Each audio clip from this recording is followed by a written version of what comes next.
Cuma kan pemerintah selalu membangun opini publik, selalu mencitrakan diri agar masyarakat itu percaya.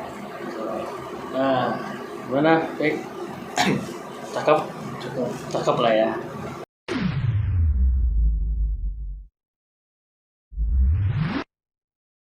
Nih, terus tambah lagi nih ke pergerakan mahasiswa. Aku masih baru ingat nih. Kadang ada orang bertanya gini loh.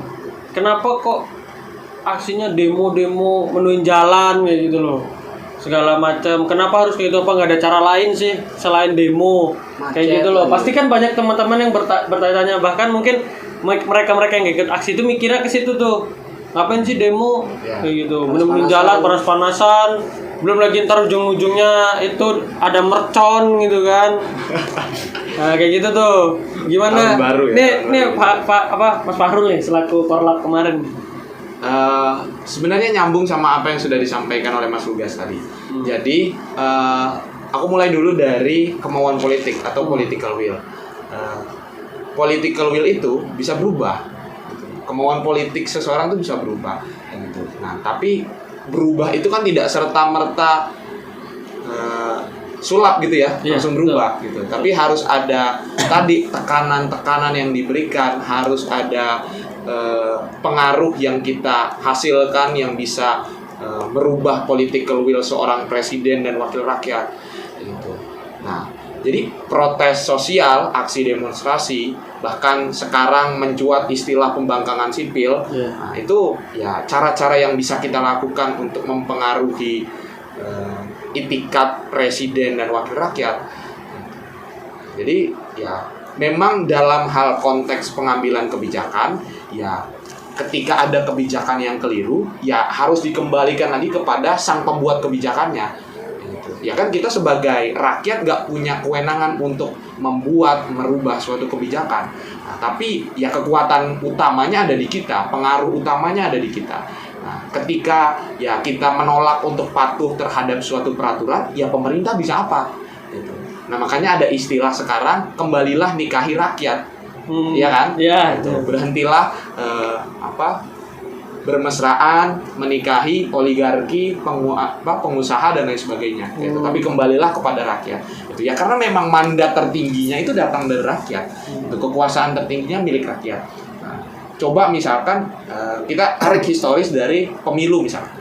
Nah, mereka yang sekarang berkuasa itu nggak akan berkuasa ketika tidak ada suara rakyat yang mengantarkan mereka, itu kan?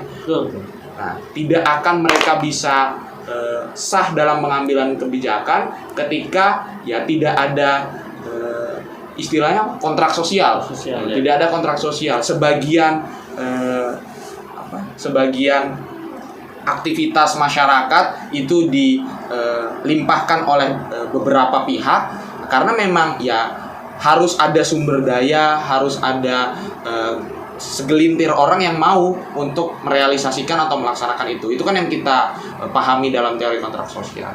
Gitu. Nah, makanya aksi demonstrasi turun ke jalan itu ya bukan hanya untuk merubah suatu kebijakan tadi, tetapi juga untuk memenuhi ruang-ruang opini publik gitu loh, bahwa ya Omnibus Law ini cacat gitu loh. Sehingga harus ada perpu, harus ada pembatalan dan lain sebagainya. Nah, karena kalau kita tempuh mekanisme birokrasi, mekanisme administrasi atau mekanisme formal, kita nggak punya sumber daya dan kemampuan yang mapan akan hal itu. Misalkan kita bicara soal uji materi ke Mahkamah Konstitusi. Ini kan juga sebenarnya keliru ya, ketika dianggap mekanisme yang konstitusional itu adalah uji materi ke Mahkamah Konstitusi. Ya kalau nggak suka dengan undang-undang atau menganggap undang-undang ini cacat atau melanggar prinsip-prinsip pembuatan peraturan perundang-undangan, ya uji materi saja ke Mahkamah Konstitusi. Nah, ada istilahnya ya sama aja kita membiarkan DPR dan pemerintah itu boleh membuat undang-undang sesuka hatinya, sesuka kepentingannya.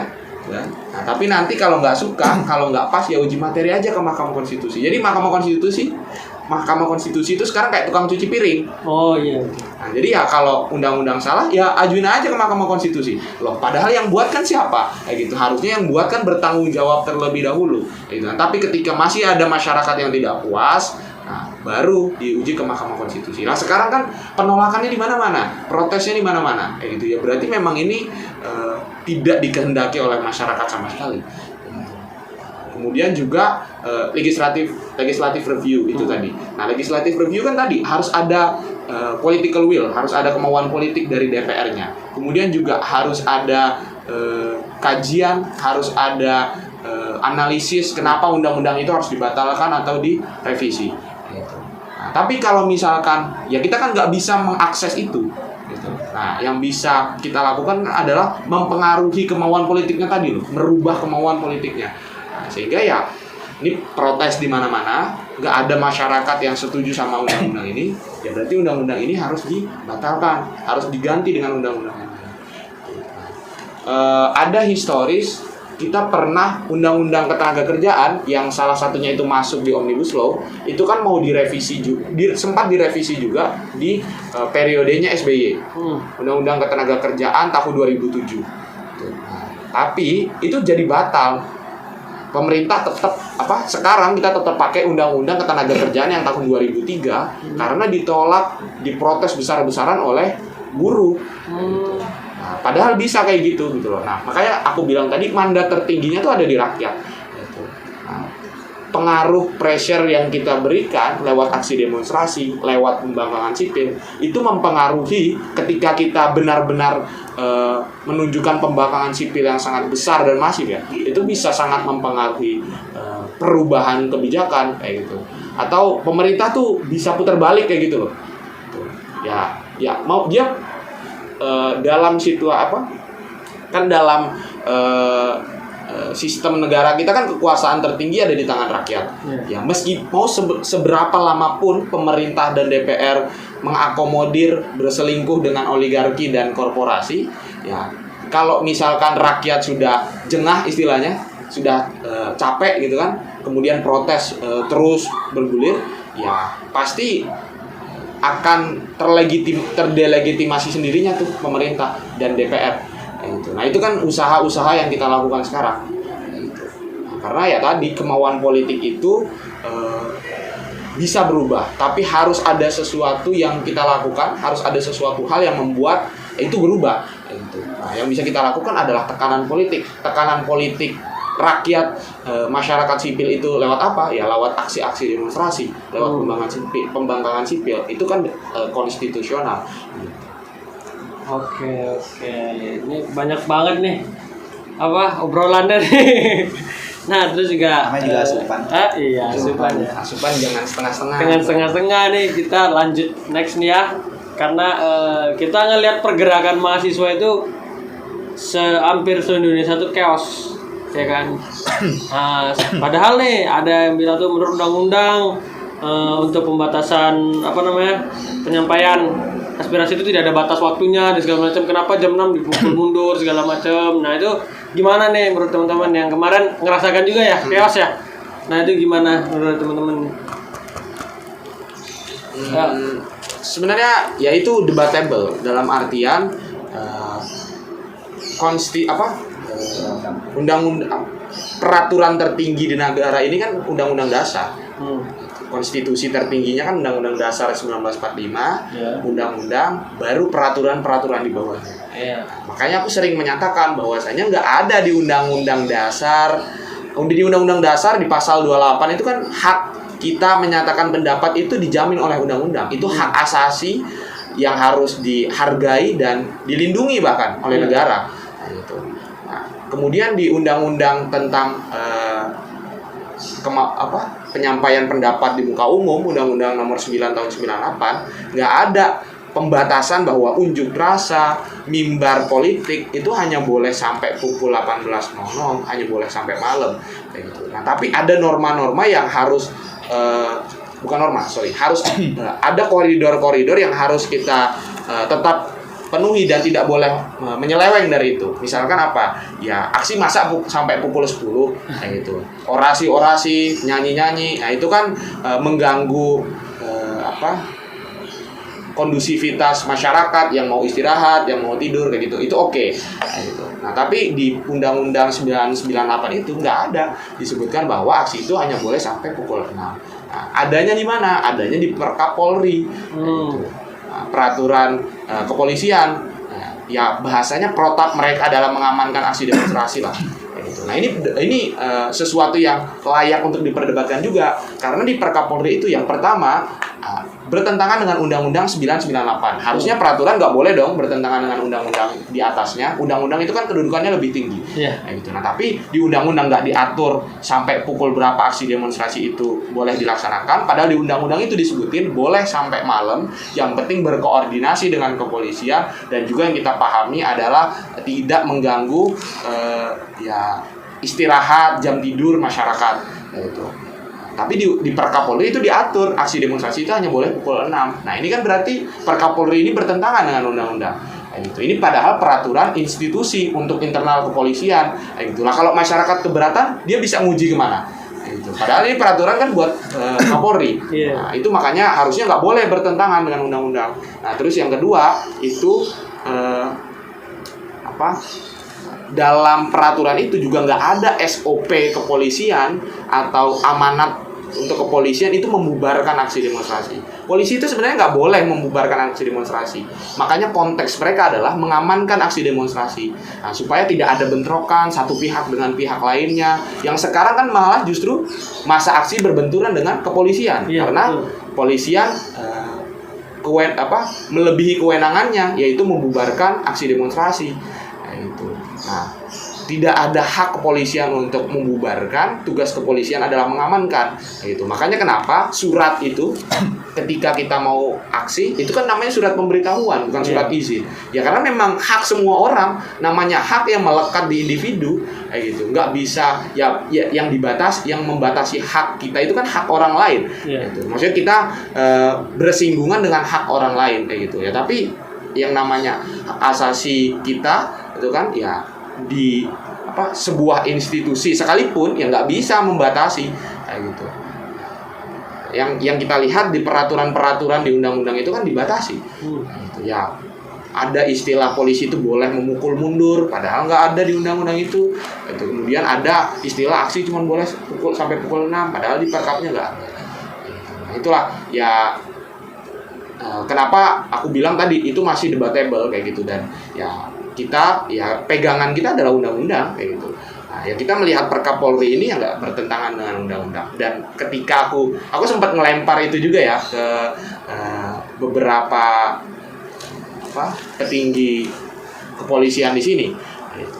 Berarti bertentangan dong Pak perkapnya dengan undang-undangnya. Mereka nggak bisa jawab. Gitu. Ya mereka bingung juga kayak gitu.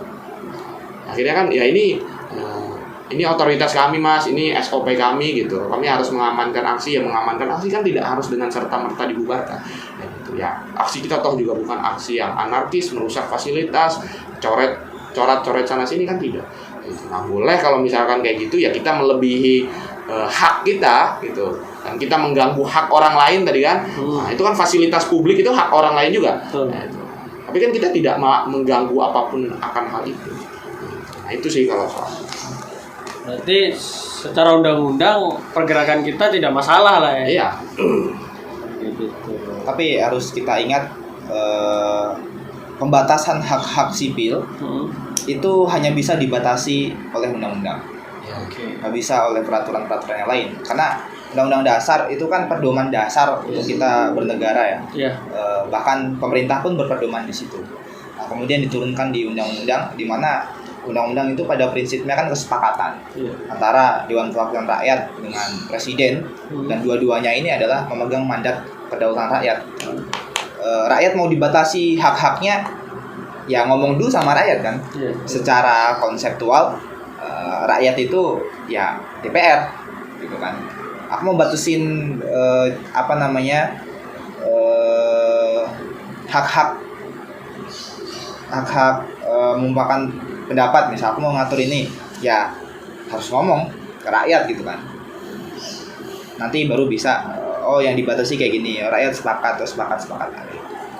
Jadi pembatasan hak asasi itu hanya bisa dilakukan melalui undang-undang. Nah, segitu aja. Udah? Ada lagi nggak? Paling ini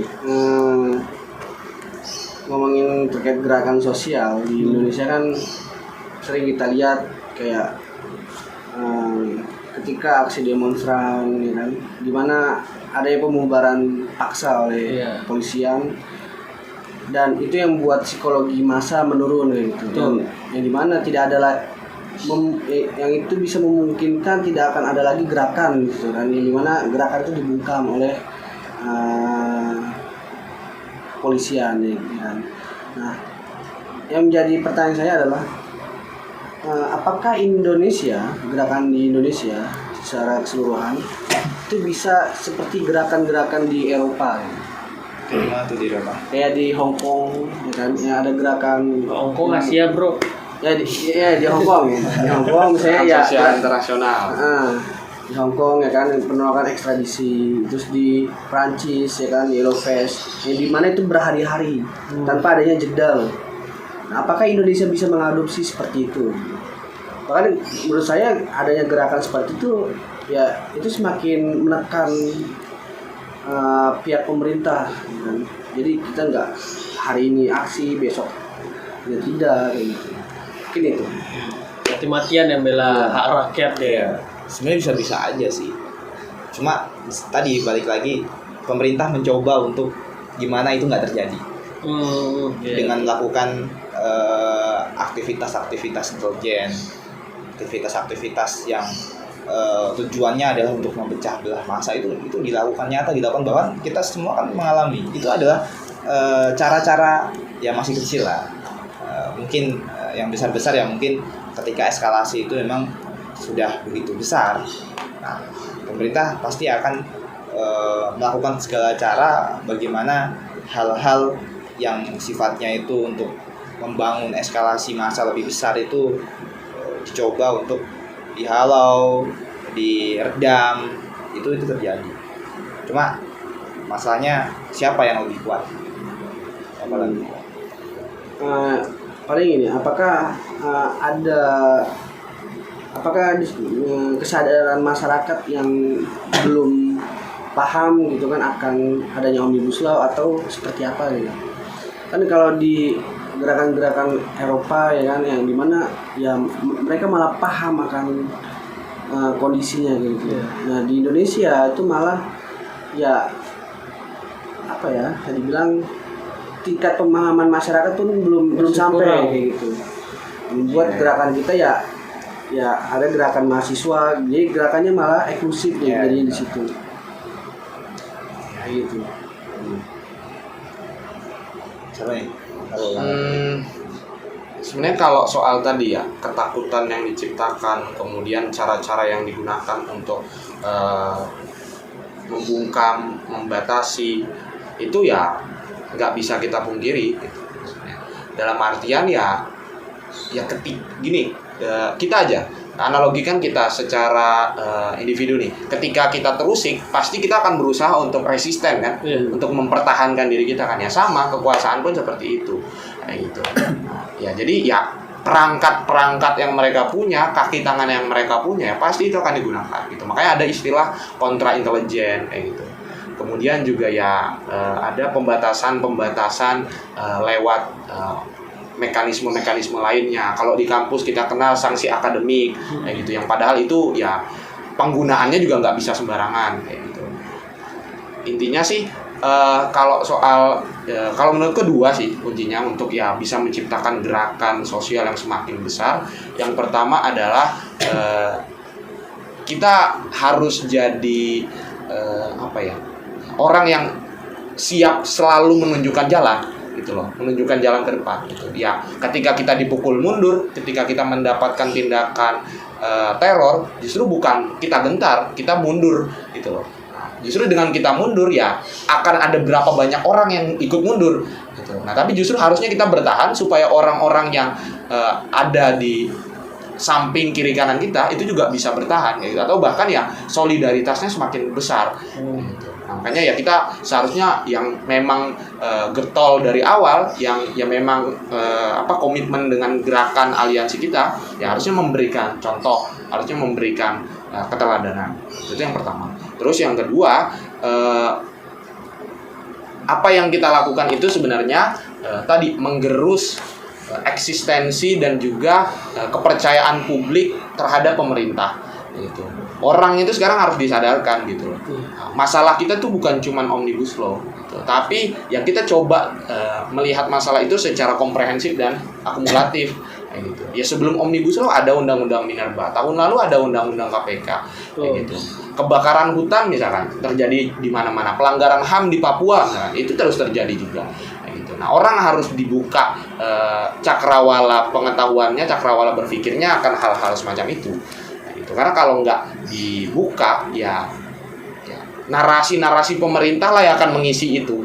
Nah, gitu. Klaim kebenaran tunggal pemerintah lah yang akan mengisi itu. Nah, gitu. Nah, kemudian juga